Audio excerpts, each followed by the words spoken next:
So we're here in the living room at our house on Beat Road, and we wanted to do something special for this fireplace here. A lot of the options that are out there and available are going to be gas inserts. There's some code requirements that have to be met, and a lot of times these bigger fireplaces can be complicated with modern homes.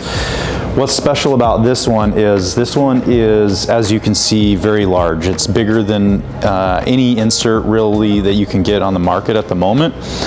This is actually meant for a wood burning fireplace, but we are going to be putting a gas insert into it for our customers. To meet the energy requirements, this actually has a automatic louver on the chimney. When it's shut off, it'll close so that we maintain our air tightness of the house, but it also has a sensor in it to ensure that the draft is always there. So if there's, say we turn on a fan in the house, there's a sensor in here that'll turn on a fan in the chimney to ensure that none of the fumes from this fireplace enter the house.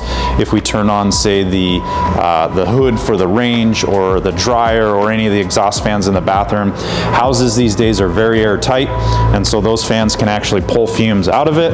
And so we've got a special setup in this to ensure that when it's off, it stays airtight, and when it's on, everything always goes up the chimney. One of the things that really cuts down a lot of the weight is this chimney transfers over to this 18-inch round metal chimney, and these are going to be far lighter than taking masonry all the way up through the ceiling. So that's one of the ways that they really cut down on the weight, is we've got the lightweight concrete blocks here. That goes all the way up through the chimney, and normally that would be done with masonry, real masonry blocks.